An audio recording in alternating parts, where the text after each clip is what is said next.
അടുത്ത വീഡിയോകളിൽ കാണാൻ പോകുന്ന സ്ഥലങ്ങളിലേക്കുള്ള ഒരു യാത്രയാണ് നമ്മൾ തുടങ്ങുന്നത്. തൃശ്ശൂർ വലിയകര ടോൾ പ്ലാസ മുതൽ ആമ്പല്ലൂർ, പുതുക്കാട്, നെല്ലായി, കൊടകര വരെ നാഷണൽ ഹൈവേ കൂടെ വന്ന് അവിടെ നിന്ന് നമ്മൾ ഇരിഞ്ഞാലക്കുട റോഡിൽ തിരിഞ്ഞ് ആളൂർ, മാള, കൃഷ്ണൻകോട്ട, കോട്ടപ്പുറം, മൂത്തകുന്നം വഴി മാലിപ്പുറം വരെയുള്ള റോഡ് ട്രിപ്പാണ് ഇതിനകത്ത് കാണിക്കുന്നത്. ആദ്യം നമ്മൾ നാഷണൽ ഹൈവേ 544ലും പിന്നീട് കൊടകരയിൽ നിന്ന് തിരിഞ്ഞിട്ട് സ്റ്റേറ്റ് ഹൈവേ 51-ലൂടെയാണ് യാത്ര ചെയ്യുന്നത്. റോഡ് യാത്ര ഇഷ്ടപ്പെടുന്നവർക്കും ഇങ്ങോട്ട് പോകാൻ താല്പര്യപ്പെടുന്നവർക്കും എല്ലാം റോഡിൻ്റെ സ്ട്രക്ചർ എല്ലാം കാണുന്നതിന് വേണ്ടി ഈ വീഡിയോ കാണാം. നമുക്ക് യാത്ര തുടങ്ങാം.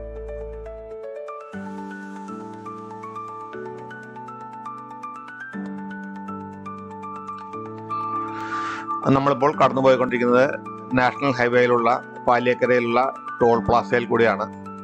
തൃശ്ശൂരിൽ നിന്ന് വരുമ്പോൾ നമ്മൾ ഇവിടെ മുതലാണ് യാത്ര കാണിക്കുന്നത്. നാഷണൽ ഹൈവേയിൽ കൂടെ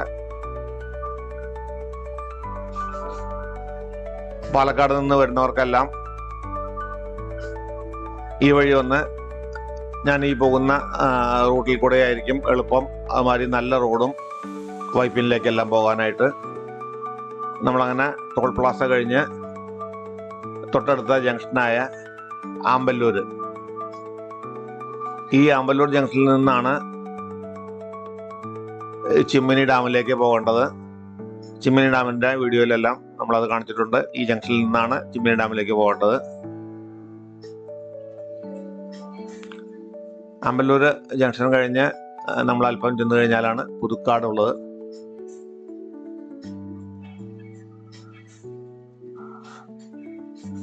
ഈ ആമ്പല്ലൂർ ജംഗ്ഷനിലാണ് ഇവിടെ ഒരു മേൽപ്പാലം വരാൻ പോകുന്നു. അതിൻ്റെ വർക്ക് നടക്കുകയാണ്. ഇനി ഇവിടെ നിന്ന് അങ്ങോട്ട് ഏതാണ്ട് ഒരു വർഷത്തോളം ഇവിടെ ഭയങ്കര ട്രാഫിക് ജാം ആയിരിക്കും. ഓൾറെഡി ട്രാഫിക് ജാം അവിടെ തുടങ്ങി, റോഡ് പണി തുടങ്ങിയിരിക്കുകയാണ്. നമ്മളിവിടെ നിന്ന് കൊടകര എത്തുമ്പോൾ കൊടകര മേൽപ്പാലം കയറാതെ ഇടതോട്ട് തിരിഞ്ഞിട്ട് സർവീസ് റോഡിലേക്ക് തിരിയണം. കൊടകര മേൽപ്പാലം കയറുന്നതിന് മുമ്പ് സർവീസ് റോഡിലേക്ക് തിരിഞ്ഞതിന് ശേഷം നമ്മൾ വെള്ളിക്കുളങ്ങര ഇരിഞ്ഞാലക്കുട റോഡിലേക്ക് വലതു ഭാഗത്തേക്ക് റോഡിൻ്റെ പാലത്തിൻ്റെ അടിയിൽ കൂടെ ക്രോസ് ചെയ്ത് വലത്തോട്ട് പോയിട്ട് ആണ് നമ്മൾ പോകേണ്ടത്. നമ്മൾ ഇവിടെ നിന്ന് തിരിയുമ്പോൾ തന്നെ പിന്നെ സ്റ്റേറ്റ് ഹൈവേ 51-ലേക്കാണ് നമ്മൾ തിരിയുന്നത്.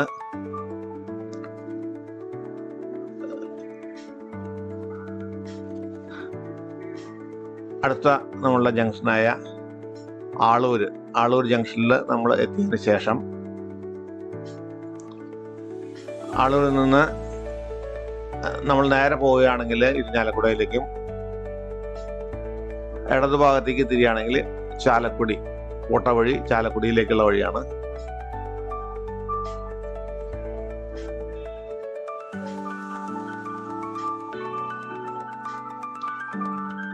റോഡിലൂടെ യാത്ര ചെയ്ത് വാഹനം ഓടിച്ച് വരുന്നവരെല്ലാം അറിഞ്ഞിരിക്കേണ്ടതാണ് റോഡിൻ്റെ സ്ട്രക്ചറും. അതുപോലെ തന്നെ കാറിലൊക്കെ യാത്ര ചെയ്യുമ്പോൾ നമുക്ക് എന്തെല്ലാം കാഴ്ചകൾ കാണാമെന്നുള്ളത് ഇങ്ങനെയുള്ള യാത്രകളൊക്കെ ചെല്ലുമ്പോഴാണ് നമുക്ക് അറിയാൻ കഴിയുക.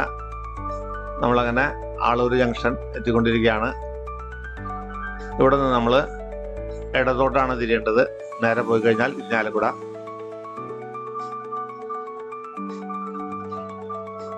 ഇടത്തോട്ട് തിരിഞ്ഞിട്ട് നമ്മൾ നേരെ പോവുകയാണെങ്കിൽ കോട്ട വഴി ചാലക്കുടിക്കാണ്.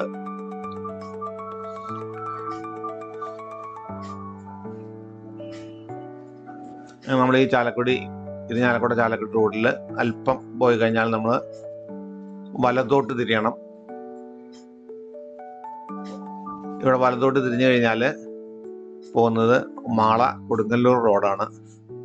വളരെ നല്ല റോഡാണിത്. നമുക്കിനി സ്റ്റേറ്റ് ഹൈവേ 51-ൽ കൂടെ കോട്ടപ്പുറം വഴി വരെ, കൊടുങ്ങല്ലൂർ കോട്ടപ്പുറം വരെ ഈ റോഡിലാണ് സഞ്ചരിക്കേണ്ടത്.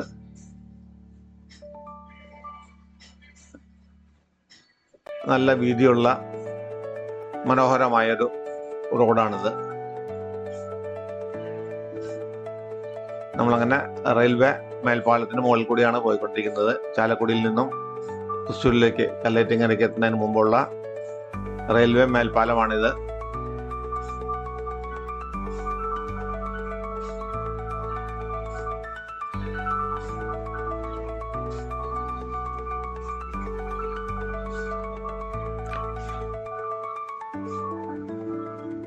ഈ വഴിയിൽ കൂടെ നമ്മൾ പോകുമ്പോൾ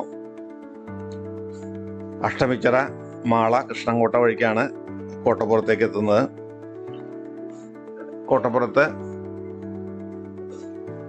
നാഷണൽ ഹൈവേയിലേക്ക് പൻവേലിൽ നിന്ന് കൊച്ചിയിലേക്ക് ഇപ്പോൾ വന്നുകൊണ്ടിരിക്കുന്ന പുതിയ നാഷണൽ ഹൈവേ, അതിന് ബൈപ്പാസിലേക്കാണ് നമ്മൾ വന്ന് കയറേണ്ടത്. അവിടെ നിന്ന് കോട്ടപ്പുറം പാലം ക്രോസ് ചെയ്തതിനു ശേഷം വലത്തോട്ട് തിരിഞ്ഞ് മൂത്തകുന്നം വഴി ആണ് മലയങ്കരയ്ക്ക് പോകേണ്ടത്.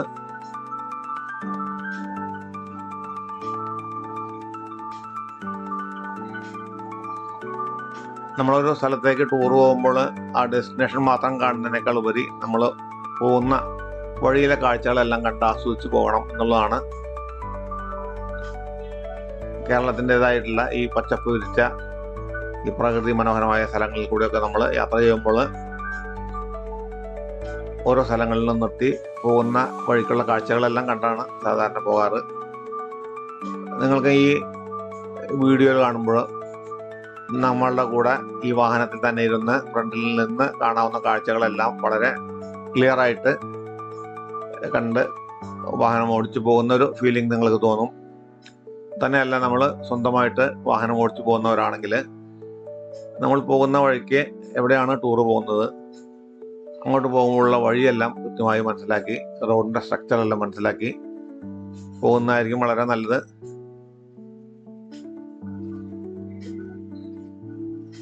ഇങ്ങോട്ട് തൃശ്ശൂരിൽ നിന്ന് നമ്മൾ കൊടുങ്ങല്ലൂർക്ക് വരുമ്പോൾ ഉള്ള ഷോർട്ടസ്റ്റ് റൂട്ട് എന്ന് പറയുന്നത് തൃശ്ശൂർ ഇരിഞ്ഞാലക്കുട വഴിയാണ്. ഏതാണ്ട് 43 കിലോമീറ്റർ ഡിസ്റ്റൻസ് ഉള്ളൂ തൃശ്ശൂർ കൊടുങ്ങല്ലൂർ. ഈ റൂട്ടിൽ കൂടെ നമ്മൾ വരുമ്പോൾ അത് ഒരു 10 കിലോമീറ്റർ കൂടും, 53 കിലോമീറ്റർ നമുക്ക് ഡിസ്റ്റൻസ് വരും. പക്ഷേ നിലവിൽ ഉള്ള റോഡിൽ കൂടെ തന്നെ നമ്മളിപ്പോൾ തൃശ്ശൂരിൽ നിന്ന് കൊടുങ്ങല്ലൂർക്ക് വരുമ്പോൾ എടുക്കുന്നതിനേക്കാൾ 10 മിനിറ്റ് കുറവാണ് ഈ 10 കിലോമീറ്റർ കൂടുതലുള്ള റോഡിൽ കൂടെ വരുന്നത്. അതുകൊണ്ട് തന്നെ നമ്മൾ 10 കിലോമീറ്റർ കൂടുതൽ യാത്ര ചെയ്താലും വാഹനത്തിന് ഇന്ധന ചെലവും കുറയുക ഈ റൂട്ടിലാണ്. കാരണം നമുക്ക് ഏതാണ്ട് ടോപ്പ് ഗിയറിൽ തന്നെ വാഹനം ഓടിച്ച് വരാൻ കഴിയും ഇങ്ങോട്ട്. അതുകൂടാതെ തന്നെ ഇപ്പോഴത്തെ ഒരു അവസ്ഥ വെച്ച് നോക്കിക്കഴിഞ്ഞാൽ തൃശ്ശൂർ കൊടുങ്ങല്ലൂർ റൂട്ടിൽ ഏതാണ്ടൊരു 1.5 വർഷമായിട്ട് റോഡ് പണി നടന്നുകൊണ്ടിരിക്കുകയാണ്. ഇന്നത്തെ അവസ്ഥ പോവുകയാണെങ്കിൽ വീണ്ടും ഇനി 1 വർഷം കൂടി വീണ്ടും എടുക്കും അത് തീരാനായിട്ട്. പല സ്ഥലങ്ങളിലും ബ്ലോക്കും വഴി തിരിച്ചുവിടലൊക്കെ ആയിട്ട് സാധാരണ നമ്മൾ പോകുന്നതിനേക്കാൾ ഇരട്ടി സമയം വേണം. തൃശ്ശൂരിൽ നിന്നല്ല, നിങ്ങൾ ഇങ്ങോട്ട് ഗൂഗിൾ മാപ്പ് ഇട്ട് കഴിഞ്ഞാൽ തന്നെ ഗൂഗിൾ മാപ്പിൽ ഇപ്പോൾ കാണിക്കുന്ന റൂട്ട് ഇതായിരിക്കും. ഗൂഗിൾ മാപ്പിൽ നിങ്ങൾക്കറിയാം തിരക്കൊഴിഞ്ഞ റൂട്ടും നല്ല റോഡുകളുമാണ് ആദ്യം കാണിക്കുക. ഈ വഴിക്ക് വന്നാലാണ് നിങ്ങൾക്ക് കൂടുതൽ കാഴ്ചകളെല്ലാം കണ്ടുവരാൻ സാധിക്കുന്ന ഒരു റോഡ്. തൃശ്ശൂർ ഇരിഞ്ഞാലക്കുട കൊടുങ്ങല്ലൂർ റൂട്ട് വളരെ വീതി കുറഞ്ഞ റോഡാണ്. 2 വാഹനം ഓപ്പോസിറ്റ് വന്നു കഴിഞ്ഞാൽ റോഡ് സൈഡിൽ പെഡസ്ട്രിയൻസിന് മാറി നിൽക്കാൻ തന്നെ സ്ഥലമില്ലാത്ത റോഡാണത്. നമ്മൾ ടൂറിനെല്ലാം വരുമ്പോൾ നമുക്ക് ഫ്രീ ആയി വളരെ നല്ല റോഡിൽ കൂടെ യാത്ര ചെയ്യാനായിട്ട് എപ്പോഴും ശ്രമിക്കുക. അതുപോലെ തന്നെ ഈ റോഡ് അധികം വളവും തിരിവൊന്നും ഇല്ലാത്ത, കയറ്റമൊന്നും ഇല്ലാത്ത, കയറ്റവും ഇറക്കമൊന്നും ഇല്ലാതെ കൂടുതൽ സ്ഥലങ്ങളിലും ഇതുപോലെ സ്ട്രെയിറ്റ് ആയിട്ട് ഉള്ള റോഡാണ്. നമ്മൾ യാത്ര ചെയ്യുമ്പോൾ കുട്ടികളൊക്കെ ആയിട്ട് യാത്ര ചെയ്യുമ്പോൾ എപ്പോൾ വേണമെങ്കിലും നമുക്ക് വാഹനം നിർത്തണം എന്ന് തോന്നി കഴിഞ്ഞാൽ നിർത്താൻ സൈഡ് കിട്ടുന്നതായിട്ടുള്ള സ്ഥലങ്ങളാണ്. ചില റോഡുകളിലെല്ലാം നമ്മൾ പോയി കഴിഞ്ഞാൽ നമ്മൾ വാഹനം നിർത്താൻ ഉദ്ദേശിച്ചാലും ഏതാണ്ട് 1-2 കിലോമീറ്ററൊക്കെ നമുക്ക് പോകേണ്ടി വരും വാഹനം ഒന്ന് സൈഡാക്കി നിർത്താനായിട്ട്. ഈ റോട്ടിൽ അങ്ങനെയുള്ള പ്രശ്നങ്ങളൊന്നുമില്ല. നമുക്ക് ഇഷ്ടമുള്ള സമയത്ത് വാഹനം നിർത്താനുള്ള സ്ഥലങ്ങളുണ്ട്. അതുപോലെ തന്നെ വളരെ മനോഹരമായ റോഡാണ്. റോഡ് യാത്ര ഇഷ്ടപ്പെടുന്നവർക്കെല്ലാം തീർച്ചയായിട്ടും ഇഷ്ടപ്പെടാവുന്ന ഒരു വീഡിയോ ആണിത്. നിങ്ങൾക്ക് റോഡ് യാത്രയൊക്കെ ഇഷ്ടപ്പെടുന്നവരാണെങ്കിൽ ഈ ചാനൽ സബ്സ്ക്രൈബ് ചെയ്തിട്ടില്ലെങ്കിൽ തീർച്ചയായിട്ടും സബ്സ്ക്രൈബ് ചെയ്യുക. എൻ്റെ ഇനി വരുന്ന വീഡിയോകളിൽ ഡെസ്റ്റിനേഷൻസ് കൂടാതെ പോകുന്ന റൂട്ടുകളിലെ വിശേഷങ്ങളും അതുമാതിരി റോഡുമെല്ലാം ഞാൻ തീർച്ചയായിട്ടും കാണിക്കും. പലരും എന്നോട് നിരന്തരമായിട്ട് ആവശ്യപ്പെട്ടുകൊണ്ടിരിക്കുന്ന കൂടിയാണിത്. കാരണം നമ്മളൊരു സ്ഥലത്ത് നിന്നും മറ്റൊരു സ്ഥലത്തേക്ക് യാത്ര ചെയ്യുമ്പോൾ തുടങ്ങുന്ന സ്ഥലവും അതുപോലെ എത്തിച്ചേരേണ്ട ഡെസ്റ്റിനേഷൻ മാത്രം കാണിച്ച് ഡെസ്റ്റിനേഷനിലെ കാഴ്ചകൾ മാത്രമാണ് നമ്മൾ കാണുന്നത്. സാധാരണ നമ്മൾ മറ്റു വാഹനങ്ങളിലെല്ലാം ചെല്ലുമ്പോൾ നമ്മൾ വെറുതെ വണ്ടിയിലിരുന്ന് ഉറങ്ങുകയാണ്, പാട്ടെല്ലാം കേട്ടിരിക്കും, പോകുന്ന റൂട്ടൊന്നും കാണില്ല. ഓടിക്കുന്നവർ മാത്രമാണ് ഈ സ്ഥലമെല്ലാം കാണുന്നത്. ഈ സ്ഥലങ്ങളെല്ലാം കണ്ട് ആസ്വദിച്ച് പോകണമെന്നുള്ളവർക്ക് തുടർന്നുള്ള എൻ്റെ വീഡിയോകളിൽ പോകുന്ന യാത്രകളെല്ലാം ഞാൻ കാണിക്കാം. നിങ്ങൾക്ക് ഈ വീഡിയോ ഇഷ്ടപ്പെട്ടാൽ ലൈക്ക് ചെയ്യാനും ഷെയർ ചെയ്യാനും മറക്കരുത്. അതുപോലെ തന്നെ നിങ്ങളുടെ അഭിപ്രായങ്ങൾ തീർച്ചയായിട്ടും രേഖപ്പെടുത്തണം.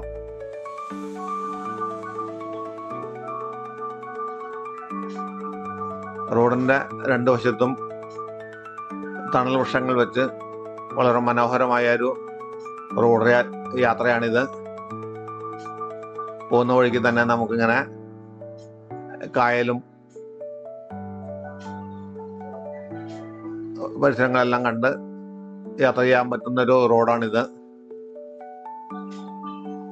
ഏതാണ്ട് നമ്മൾ കൊടുങ്ങല്ലൂരിനോട് അടുത്ത് കഴിയുമ്പോൾ ഈ ഭൂപ്രകൃതി അനുസരിച്ച് തന്നെ നിങ്ങൾക്കറിയാം, ഇത് നമ്മൾ കടലിനോടടുത്ത് കായലിനോടടുത്ത് പോകുന്നൊരു റോഡാണിത്.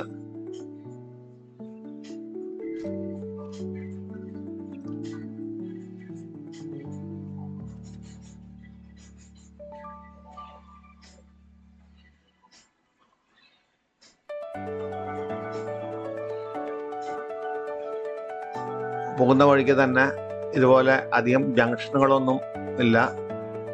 നമ്മളങ്ങനെ കോട്ടപ്പുറത്ത് എത്തിക്കൊണ്ടിരിക്കുകയാണ്. കൊടുങ്ങല്ലൂരിൽ നിന്ന് കോട്ടപ്പുറത്ത് എത്തുന്ന റോഡിലേക്ക് നമ്മൾ എത്തുകയാണ്. കോട്ടപ്പുറം പാലം കഴിഞ്ഞ് ആദ്യത്തെ ഒരു പാലം കഴിഞ്ഞ് നമ്മൾ നേരെ ചെന്ന് കയറുന്നത് ഞാൻ മുൻപ് പറഞ്ഞ പോലെ നാഷണൽ ഹൈവേയിലേക്കാണ്. പൻവേലിൽ നിന്ന് വരുന്ന പൻവേൽ കൊച്ചിൻ നാഷണൽ ഹൈവേയിലേക്കാണ് ചെന്ന് കയറുക. അവിടെ നിന്ന് നമ്മൾ കോട്ടപ്പുറം പാലം ക്രോസ് ചെയ്തതിന് ശേഷം ഇപ്പോൾ ഒരു മേൽപ്പാലം പണിതുകൊണ്ടിരിക്കുന്നുണ്ട്. തൽക്കാലം നമുക്ക് മേൽപ്പാലം പണിതുകൊണ്ടിരിക്കുന്ന സ്ഥലത്തു നിന്ന് തന്നെ വലതോട്ട് തിരിഞ്ഞ് മൂത്തകുന്നം വഴിക്കാണ് നമ്മൾ പോകുന്നത്.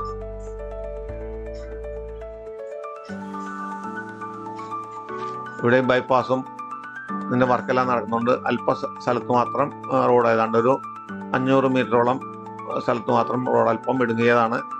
അവിടെ നിന്ന് വന്ന് നമ്മൾ ഈ ഹൈവേയിലേക്ക് കയറുന്ന സ്ഥലം വരെ.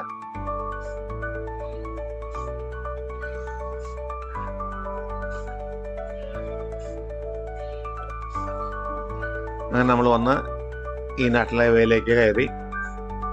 ഇവിടെ നിന്ന് നമ്മൾ കോട്ടപ്പുറം പാലം ക്രോസ് ചെയ്തതിനു ശേഷം നമ്മൾ വലതു ഭാഗത്തേക്കാണ് പോകേണ്ടത്.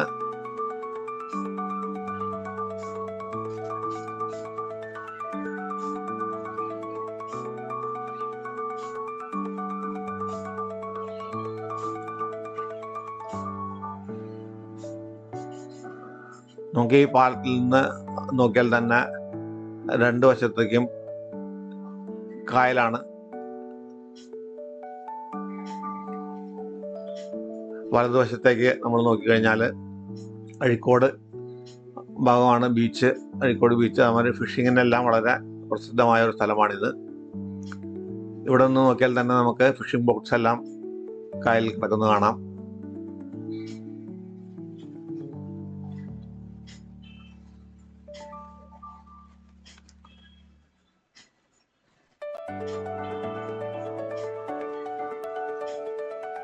ഇവിടെയാണ് അല്പം റോഡിന്റെ വർക്കെല്ലാം നടന്നുകൊണ്ടിരിക്കുന്നത്. കേരളത്തില് തീരദേശമായുള്ള പൻവൽ ഹൈവേയിൽ പല സ്ഥലത്തും റോഡ് പണി നടത്തുന്നതായിട്ട് നിങ്ങൾക്ക് എല്ലാവർക്കും അറിയാവുന്ന കാര്യമാണ്. ഏതാണ്ട് ഇനി ഒരു വർഷത്തിൽ കൂടുതൽ 1-2 വർഷം കൂടി എടുക്കുമെന്ന് തോന്നുന്നു കംപ്ലീറ്റ് ആ റോഡ് 6 വരി പാതയായിട്ട് പൂർത്തീകരിക്കുമ്പോൾ. നമ്മൾ യാത്ര ചെയ്യുമ്പോൾ തൽക്കാലം കഴിയുന്നിടത്തോളം ഇപ്പോൾ ആ റൂട്ടെല്ലാം ഒഴിവാക്കിക്കൊണ്ടാണ് യാത്ര ചെയ്യാറ്. കാരണം അത്ര ട്രാഫിക് ബ്ലോക്ക് ഉണ്ടാകുന്നതാണ് പല സ്ഥലങ്ങളിലും. യാത്ര നമ്മൾ ചെയ്യുമ്പോൾ എപ്പോഴും ട്രാഫിക് കുറവുള്ള മനോഹരമായ റോഡുകൾ തിരഞ്ഞെടുത്ത് പോകുന്നതായിരിക്കും എപ്പോഴും നല്ലത്. എൻ്റെ യാത്രകളിലെല്ലാം ഞാൻ മിക്കവാറും അതെല്ലാം നോക്കിയാണ് പോകാറ്. ഇവിടെയാണ് ഞാൻ പറഞ്ഞത്, ഇവിടെ ഒരു മേൽപ്പാലം പണിതുകൊണ്ടിരിക്കുകയാണ്. നമ്മൾ മേൽപ്പാലം പണിത് കഴിഞ്ഞാൽ മേൽപ്പാലത്തിൻ്റെ താഴെ കൂടെയായിരിക്കും പോകേണ്ടത്. പക്ഷേ ഇപ്പോൾ നമ്മൾ ഇവിടെ ക്രോസ് ചെയ്തിട്ട് ഈ റോഡ് പണി നടക്കുന്ന സ്ഥലത്ത് ക്രോസ് ചെയ്ത് വലത്തോട്ട് ക്രോസ് ചെയ്ത് മൂത്തകുന്നത്തേക്ക് തിരിഞ്ഞ് അങ്ങോട്ടാണ് പോകേണ്ടത്. പണ്ടെല്ലാം ഇവിടെ മൂത്തകുന്നത്തെല്ലാം ഫെറിയായിരുന്നു.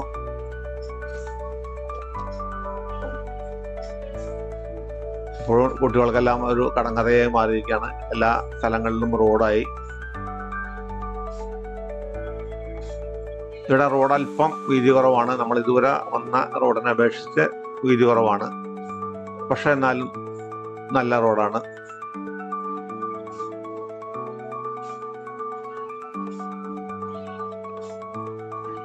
ഇവിടെ നിന്നുള്ള യാത്രയിൽ ഏതാണ്ട് കടൽ തീരം ടച്ച് ചെയ്തുകൊണ്ട് പോകുന്നൊരു റോഡാണിത്. കടൽ കാണില്ല എങ്കിലും നമ്മൾക്ക് ഭൂപ്രകൃതി കണ്ടാൽ അറിയാം.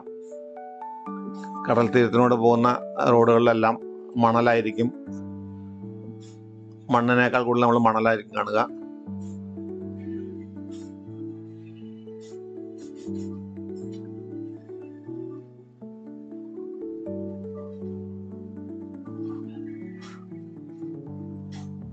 റോഡ് വളരെ കയറ്റ ഇറക്കമില്ലാതെ സ്ട്രെയിറ്റ് ആയിട്ട് കിടക്കുന്നതുകൊണ്ട് തന്നെ നമുക്ക് നേരെ കാണുന്ന ആകാശം കാണാൻ നല്ല ഭംഗിയായിരിക്കും. ഹിൽ സ്റ്റേഷനിലെല്ലാം കാണുമ്പോൾ നമ്മൾ മലനിരപ്പുകളാണ് മുകളിൽ കാണുക എന്ന് പറഞ്ഞ പോലെ നമ്മൾ ഈ വഴിക്ക് പോകുമ്പോൾ കാണുന്നത് നേരെ ആകാശം മാത്രമാണ് കാണുന്നത്. നമ്മൾ ഈ പാലത്തിലേക്കൂടെ കയറിയപ്പോൾ 2 ഭാഗത്തും ഫിഷിംഗ് ബോട്ടുകൾ, വളരെയധികം ഫിഷിംഗ് ബോട്ടുകൾ കിടക്കുന്നതായിട്ട് കണ്ടു. ഇവിടെ നിന്ന് നമ്മൾ പാലം കയറി ഇറങ്ങിക്കഴിഞ്ഞാൽ ഇനി പോകുന്ന റോഡിൻ്റെ ഏതാണ്ട് ഭൂപ്രകൃതി വെച്ച് നോക്കിക്കഴിഞ്ഞാൽ ഒരു ഭാഗം കടലും, അതായത് വലതുവശത്ത് കടലും ഇടതുവശത്തെല്ലാം കായലുമാണ്. റോഡിനോട് ചേർന്ന് കിടക്കുന്ന സ്ഥലമല്ല കടലും കായലും. എന്നാലും അവിടുത്തെ ഭൂപ്രകൃതി കണ്ടാൽ തന്നെ നമുക്കറിയാം അധികം ഒന്നും ഡിസ്റ്റൻസ് ഇല്ലാത്തതാണ് കടലിലേക്ക്. ഈ റോഡിൽ നിന്നെല്ലാവർക്കും ഏതാണ്ട് 1-2 കിലോമീറ്റർ ഡിസ്റ്റൻസിന് മാത്രമാണ് കടലിലേക്കുള്ളത്.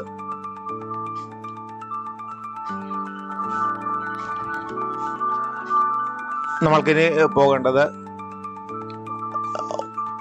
വൈപ്പിൻ മുനമ്പം റോഡിലേക്കാണ്. വൈപ്പിൻ വഴി നമുക്കറിയാം ഫോർട്ട് കൊച്ചിയിലേക്കും അതുമാതിരി എറണാകുളം ഭാഗത്തേക്കെല്ലാം വളരെ എളുപ്പമാണ്.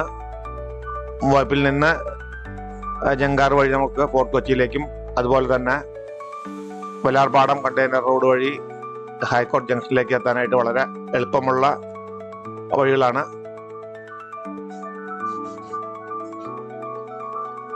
ഈ വഴിക്ക് പോകുമ്പോൾ തന്നെ ഏതാണ്ട് നമ്മൾ വൈപ്പിനിൽ എത്തുന്നതിന് മുൻപായിട്ടാണ് നമുക്ക് ഈ റോഡിൽ നിന്ന് വീണ്ടും തിരിഞ്ഞ് വലതുഭാഗത്തേക്ക് തിരിഞ്ഞ് തീർത്തും നമ്മൾ തീരദേശത്തിനോട് ചേർന്ന് എത്തേണ്ടതാണ് മല്യങ്കര.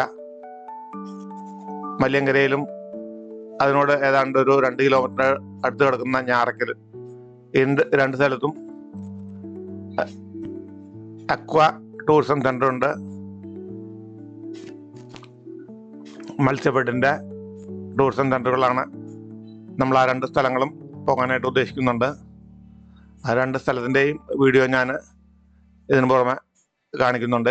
ഈ വീഡിയോയുടെ പുറകെ നിങ്ങൾ ഈ ചാനൽ സബ്സ്ക്രൈബ് ചെയ്തിട്ട് ഉണ്ടെങ്കിൽ, നോട്ടിഫിക്കേഷൻ എനേബിൾ ചെയ്തിട്ടുണ്ടെങ്കിൽ നിങ്ങൾക്ക് അതിൻ്റെ നോട്ടിഫിക്കേഷൻ കിട്ടുന്നതായിരിക്കും. അതുപോലെ തന്നെ നമ്മൾ ഈ യാത്രയിൽ തന്നെ നമ്മൾ റോറോ ജങ്കാറിൻ്റെ യാത്രയും കൂടാതെ വാട്ടർ മെട്രോൻ്റെ യാത്രയും എല്ലാം നമ്മൾ ഇതിനകത്ത് അടുത്ത വീഡിയോകളിലായിട്ട് കാണിക്കുന്നുണ്ട്. അങ്ങോട്ടുള്ള യാത്രയാണ്.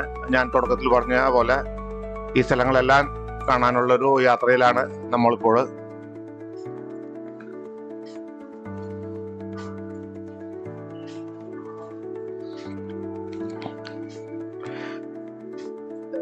കേരളത്തിൻ്റെ തീരദേശ റോഡുകളിലുള്ള യാത്ര തന്നെ വളരെ മനോഹരമായൊരു യാത്രയും ഒരു അനുഭവമാണ്. കേരളത്തിൽ മാത്രം നമ്മൾ കാണുന്ന ഒരു ഭൂപ്രകൃതിയാണ് ഇങ്ങനെ ഒരു ജംഗ്ഷൻ ഇല്ലാതെ തുടർച്ചയായിട്ട് ബിൽഡിങ്ങുകളും തിരക്കുമെല്ലാം. നമ്മൾ കേരളം വിട്ട് പുറമെ എവിടെയെങ്കിലും പോവുകയാണെങ്കിൽ നമ്മൾ കേരളീയർ മിക്കവാറും കേരളം വിട്ട് യാത്ര ചെയ്തിരിക്കുന്നവരായിരിക്കും. നമുക്ക് മറ്റെല്ലാ സ്ഥലങ്ങളും കാണുന്നത് ഒരു ചെറിയ ജംഗ്ഷൻ കഴിഞ്ഞാൽ ഏതാണ്ട് 5-10 കിലോമീറ്റർ റോഡ് മാത്രമേ കാണുകയുള്ളൂ. അതിനുശേഷം പിന്നെ ഒരു ചെറിയ സ്ഥലം അല്ലെങ്കിൽ ഒരു വില്ലേജ്. പക്ഷെ നമ്മൾ ഇവിടെ യാത്ര ചെയ്യുമ്പോൾ, കേരളത്തിൽ എവിടെ യാത്ര ചെയ്താലും നമുക്ക് അനുഭവപ്പെടുന്നതാണ് കേരളം മുഴുവൻ ഒരു ടൗണായിട്ടാണ് നമുക്ക് തോന്നുക. കാരണം അങ്ങനെ ഒരു ഗ്യാപ്പില്ല നമ്മുടെ റോഡിൽ, ഈ തിരക്കൊഴിഞ്ഞതോ അല്ലെങ്കിൽ ബിൽഡിംഗ് ഒഴിഞ്ഞതോ ആയിട്ടുള്ള സ്ഥലം. ഇവിടെയും അങ്ങനെ തന്നെയാണ്. തീരദേശമാണെങ്കിൽ കൂടി 2 സൈഡും മിക്കവാറും എല്ലാ സ്ഥലങ്ങളിലും വീടുകളും കടകളും മറ്റു ബിൽഡിങ്ങുമുള്ള റോഡ് തന്നെയാണ്.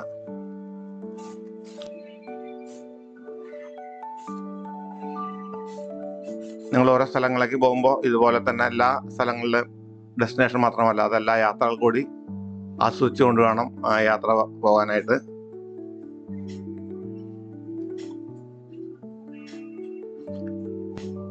നമ്മളങ്ങനെ മൂത്തന്നെത്തുന്ന വൈപ്പിനിലേക്കുള്ള വഴിയിലേക്കൂടെയാണ് പോയിക്കൊണ്ടിരിക്കുന്നത്. വൈപ്പിൻ റോഡിലേക്കാണ് പോയിക്കൊണ്ടിരിക്കുന്നത്.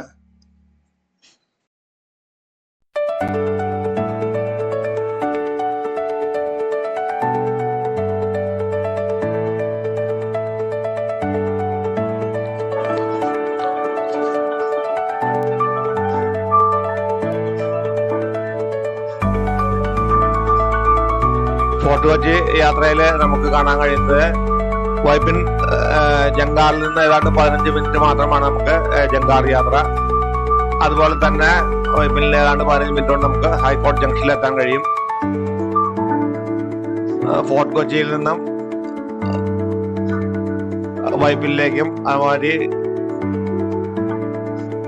ഹൈക്കോർട്ട് ജംഗ്ഷനിലേക്കും എല്ലാം വാട്ടർ മെട്രോയും ഉണ്ട്. എറണാകുളത്ത് നിന്ന് നമ്മൾ വെല്ലിംഗ്ടൺ ഐലൻഡ് വഴി ഫോർട്ട് കൊച്ചിയിൽ എത്തുന്നതിൻ്റെ ഏതാണ്ട് ഒരു 5-1 സമയം മാത്രം മതി നമുക്ക് ആ വഴിക്ക് യാത്ര ചെയ്യാൻ. നമ്മളുടെ ഈ ടൂറിനകത്ത് നമ്മൾ ആ യാത്രകളെല്ലാം നടത്തുന്നുണ്ട്. എല്ലാം നമുക്കത് പുറകെ കാണാം.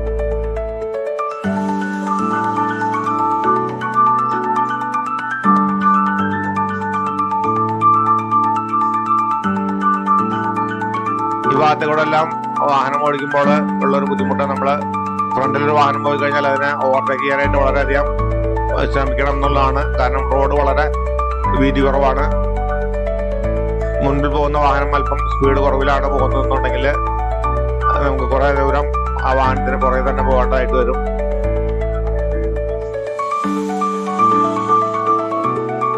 അത്രയധികം ജനത്തിരക്കുള്ള ഏരിയയാണ് ഇപ്പോൾ നമ്മൾ പോയിക്കൊണ്ടിരിക്കുന്നത്. അതുപോലെ തന്നെ വാഹനങ്ങളും. റോഡ് ഞാൻ നേരത്തെ പറഞ്ഞു, വീതി അല്പം കുറവുള്ള റോഡാണിത്. എന്നാലും നല്ല റോഡ് തന്നെയാണ്.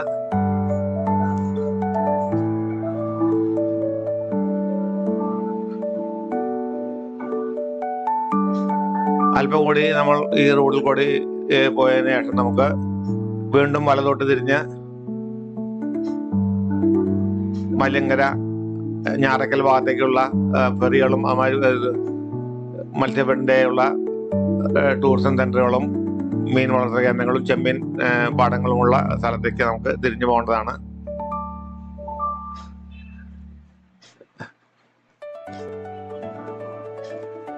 ഈ ഏരിയയിലെല്ലാം വളരെയധികം ചെമ്മീൻ കൃഷിയുള്ള ഒരു സ്ഥലമാണ്.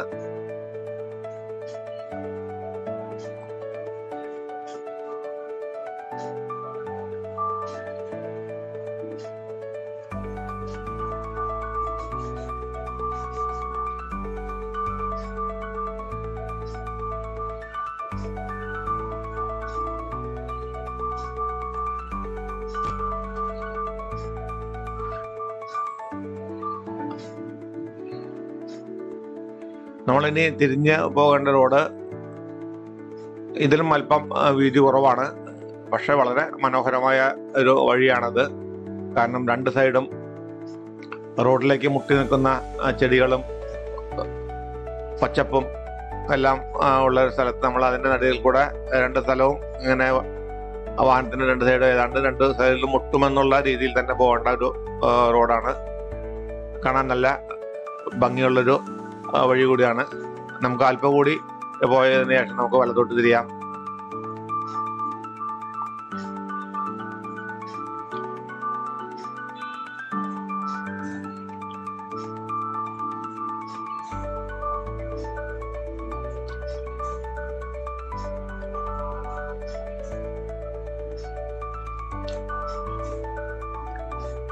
ഈ മാലിയങ്കരയിലുള്ള മത്സ്യബന്ധന ടൂറിസം അക്വാ ടൂറിസം സെന്ററിലും അതുമാതിരി ഞാറക്കലുള്ള അക്വാ ടൂറിസം സെന്ററിലും ബോട്ടിങ്ങിനെല്ലാം പോയി കഴിഞ്ഞാൽ അവിടെ പൂമീൻ ചാട്ടം നിങ്ങൾക്ക് കാണാം.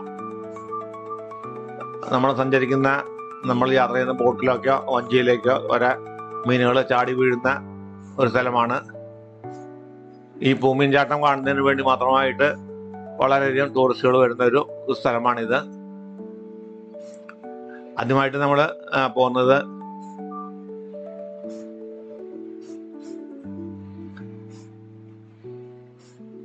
മലയങ്കരയിലുള്ള മത്സ്യബന്ധന എക്കോ ടൂറിസം സെന്ററിലേക്കാണ്.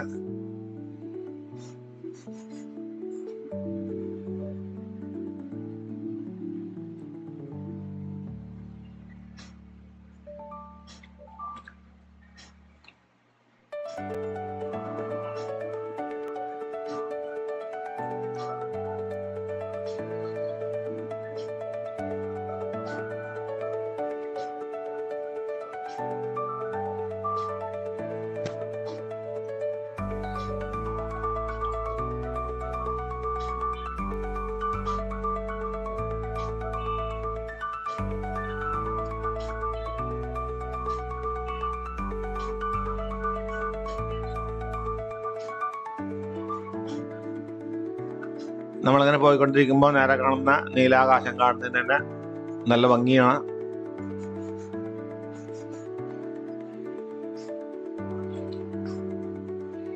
നമ്മളിവിടെ എത്തുമ്പോൾ ഏതാണ്ട് രാവിലെ 10 മണിയോടെ അടുത്ത സമയമാണ്. തെളിഞ്ഞ ആകാശമാണ്. അതുകൊണ്ട് തന്നെ നമ്മൾ യാത്രയിൽ കാണുന്ന കാഴ്ചകളെല്ലാം വളരെ ക്ലിയർ ആയിട്ട് തന്നെ കാണാൻ കഴിയും. മഴക്കാലം അല്പം നിന്ന് ഒരിക്കുന്ന സമയമാണ്. നമ്മളങ്ങനെ ഇവിടെ നിന്നാണ് വലത്തോട്ട് തിരിയേണ്ടത്. ഇനി നമ്മൾ പോകേണ്ട റോഡാണ് പറഞ്ഞത് വളരെ വീതി കുറഞ്ഞ റോഡാണ്. ഈ റോഡിൽ രണ്ട് സൈഡിലും ഉള്ള വൃക്ഷങ്ങളും ചെടികളും എല്ലാം തൊട്ട് തഴുകിക്കൊണ്ട് വേണം നമുക്ക് മുന്നോട്ടുള്ള യാത്ര. എന്തായാലും റോഡ് പൊട്ടിപ്പൊളിഞ്ഞൊന്നും കിടക്കുന്ന റോഡല്ല. നല്ല മനോഹരമായ റോഡ് തന്നെയാണ് ഇതും. നമ്മളങ്ങനെ തൃശ്ശൂരിൽ നിന്ന് ഈ മാലിയങ്കര വരെ വന്ന മുഴുവൻ റോഡും നല്ല റോഡ് തന്നെയായിരുന്നു.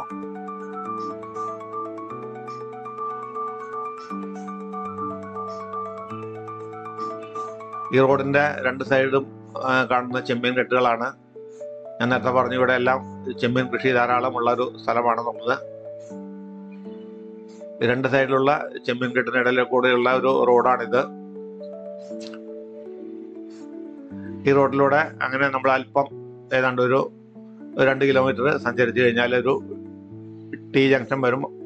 അവിടെ നിന്ന് നമ്മൾ ഇടതോട്ട് തിരിഞ്ഞു കഴിഞ്ഞാൽ മാലിയങ്കര മത്സ്യഫെഡിൻ്റെ ടൂറിസം സെൻ്ററും, അവിടെ നിന്ന് വലതോട്ടേക്കാണ് തിരിയുന്നുണ്ടെങ്കിൽ ഞാറക്കൽ മത്സ്യഫെഡിൻ്റെ ടൂറിസം സെൻ്ററുമാണ്.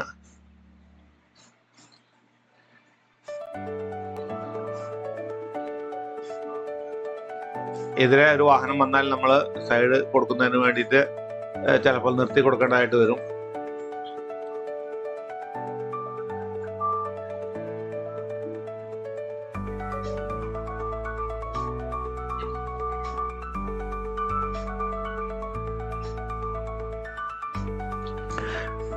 ഇവിടെ നിന്ന് ഇടതോട്ട് തിരിയാണ് മാലിപ്പുറം മത്സ്യഫെഡിൻ്റെ അക്വാ ടൂറിസം സെന്റർ. അതുപോലെ തന്നെ ഇടതുഭാഗത്തേക്ക് തിരിയാണെങ്കിൽ ഞാറക്കൽ മത്സ്യഫെഡിൻ്റെ അക്വാ ടൂറിസം സെന്ററും. നമ്മളിപ്പോഴും അങ്ങനെ മാലിപ്പുറം നമ്മുടെ ഡെസ്റ്റിനേഷൻ സ്ഥലത്ത് എത്തിയിരിക്കുകയാണ്, മത്സ്യഫെഡിൻ്റെ അക്വാ ടൂറിസം സെന്ററിൽ.